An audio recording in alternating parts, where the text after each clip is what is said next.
Hi guys, and welcome to my ranking of the Tremors movies, where I'm going to try really hard throughout to make it sound like Tremors 1 might not win.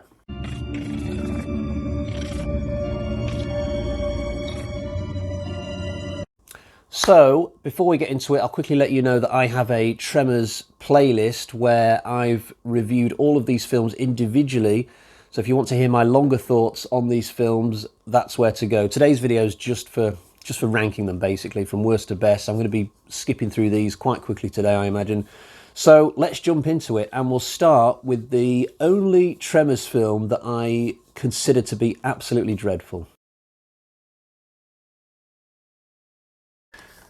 The film that has basically sunk this franchise, it only came out a couple of years ago, but I would be very, very surprised if they make another one with Burt Gummer in the lead role. I can't see them continuing on from this, and they haven't announced anything in the past couple of years.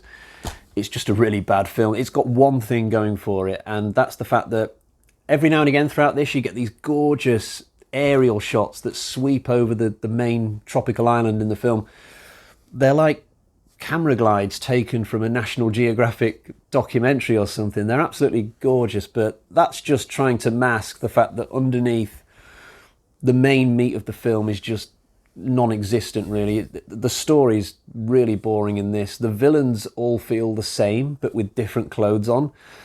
Bert looks ready for the scrapyard. He looks like a really knackered version of Robinson Crusoe or something. Richard Brake's in the film. I don't know why. He's given a really bad part. There's a character thrown in who just happens to be related to a character from a previous film, but across the other side of the world. When you really think about that, the odds on that are about 1 billion to 1. And it's the second film in a row they've tried to pull this as well. Creature effects, non-existent. There's just no budget for it. It's all digital in this film, and even the digital stuff doesn't look very good. There is not one decent kill in the movie, not one. And Bert has this really annoying sidekick who keeps comparing the adventure to Predator or The Evil Dead, but I would have said it's more like one of those really bad sequels that comes along eventually in any long-running franchise. So something like Friday the 13th Part 7 or Halloween 5. So when I reviewed this one, I gave it 2 out of 5. It's a mediocre film, but it's not terrible like the previous one we were talking about. So in this one, for the first time in the series, we move away from the normal deserts and we travel to the savannas of South Africa. And this film does have a really good look. It's got a good aesthetic. Jamie Kennedy comes in for this one to play Bert's sidekick. He's also secretly his long-lost son. That whole subplot is kind of fun. Kennedy puts in a really good performance in this, actually. And Michael Gross as Bert, at this stage of the series, he was still Bert in peak form, but Gross and Kennedy are just carrying the movie because all the other side characters, and I'm mainly talking about the South African natives, both protagonists and the villains, all really thinly written. There's just not one good character among them.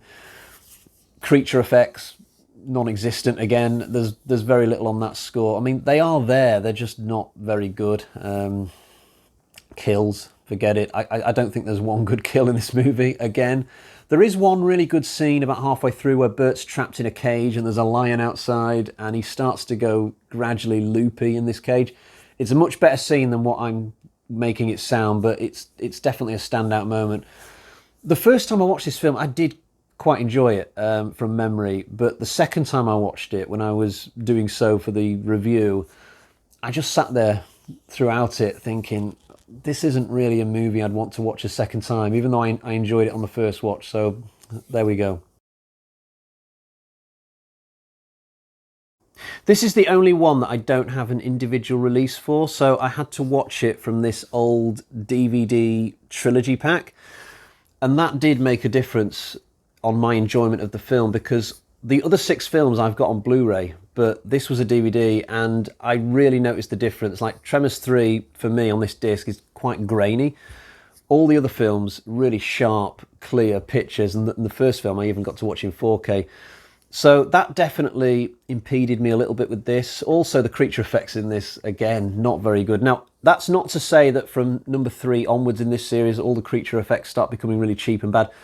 There are some films after Tremors 3 which put in more of an effort on that score. They do proper puppetry and some decent CGI stuff. But in number 3, they really skimped back. I mean, they introduced this ass blaster concept in this, which I don't mind. It's sort of something different at this stage of the series, but the effects for it are really bad. And it does take me out of the movie a little bit, especially in the last sort of 20, 30 minutes when they have to show more and more ass blasters coming towards the characters who've survived up to that point.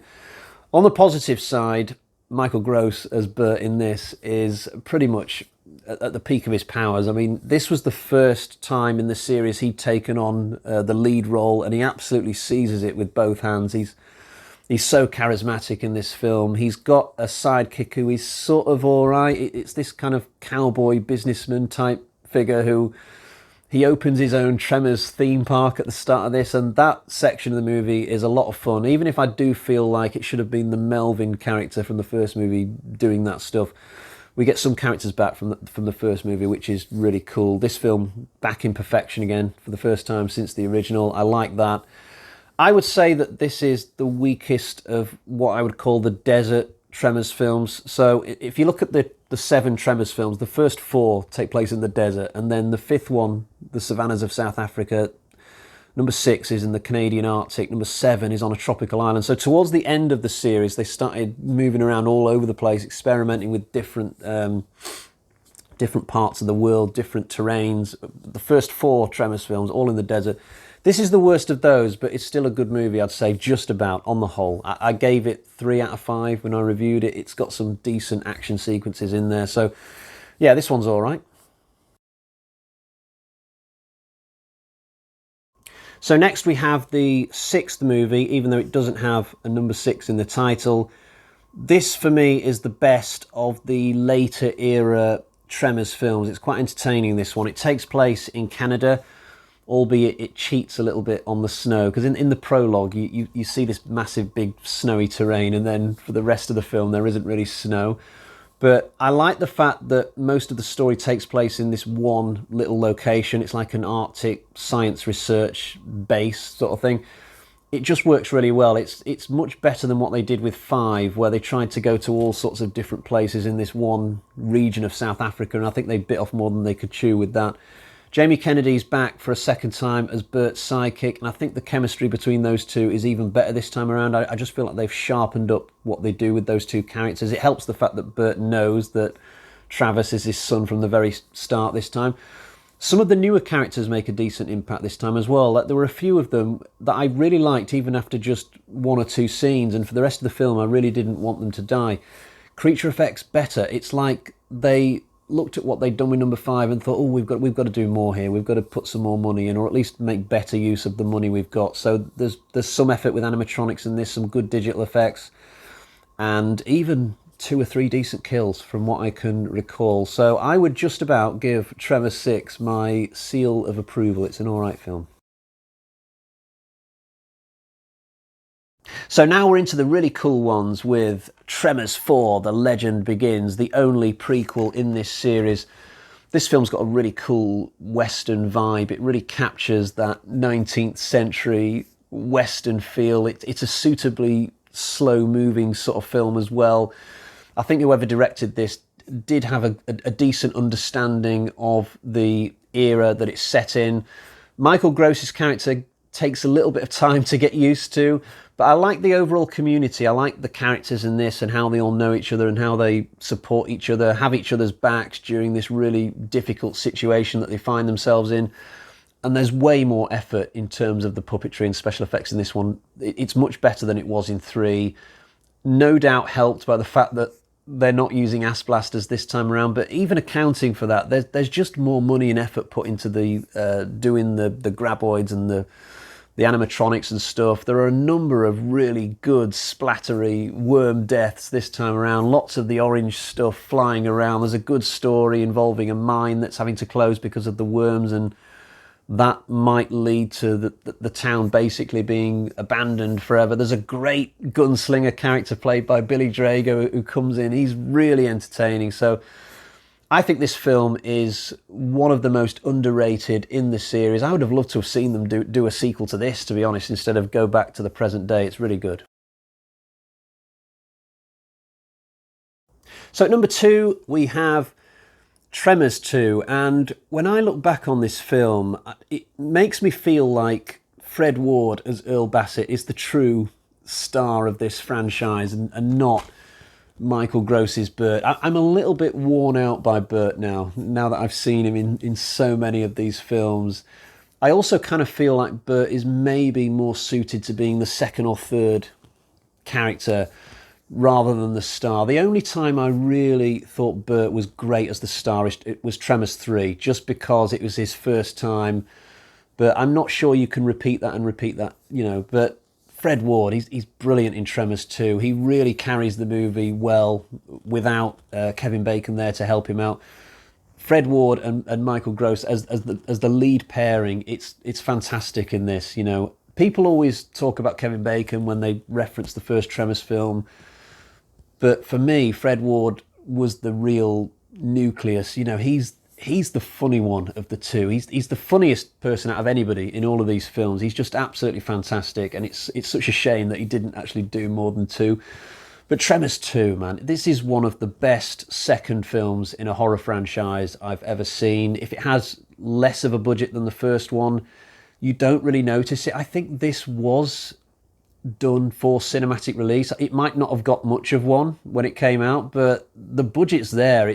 There's lots of good creature effects and puppetry and stuff. It's some really good kills. It doesn't just give you more of the same in terms of the graboids. It shows you the next stage of the graboid life cycle, if you like. We get these shriekers, or land graboids as I called them in my review, and this is a film that sticks to the spirit of the first film. You know, you've got characters really having to use their brains to try and figure out how to survive this situation in the second half of the film, and it's just really, really enjoyable. Some great one-liners as well, and a really nice romance that I actually quite enjoyed, even though it's between two middle-aged, saggy-looking people. So if you've never seen Tremors 2, and you've only seen the first one maybe, what are you doing? You've got to at least watch the second one. I'm not saying you should go and watch all of them, because even I don't enjoy all of them, and I'm a big Tremors fan, but at least watch Tremors 2. I mean, this film is awesome. Yep, so surprise, surprise, Tremors 1 is top of this ranking, and here is my 4K version, which I bought quite recently, and now the film looks better than ever. You know what, though? It's not an easy film to talk about nowadays, because it's like some of those other classic horror films like Halloween, Predator. You know, I just feel like this is a movie that's been talked to death. It's not easy to find new things to say about it. When I was doing my individual reviews for this franchise, I think my review of the original Tremors was certainly the hardest to do. So you know what? I'm not going to harp on about how much of a masterpiece this is. Instead, I'm going to do something which probably nobody has ever attempted on YouTube before. I'm going to attempt to juggle 3 Tremors movies, just for the hell of it. I can juggle with 3 balls. Can I juggle with 3 Tremors Blu-ray films? Let's find out. You know what, though? I'm not going to use this one. Where's Shrieker Island? Don't mind experimenting with Shrieker Island. Right, here we go. Here goes nothing. I'm going to attempt to keep this going for at least 20 minutes before I drop any. That's not going to happen. Right.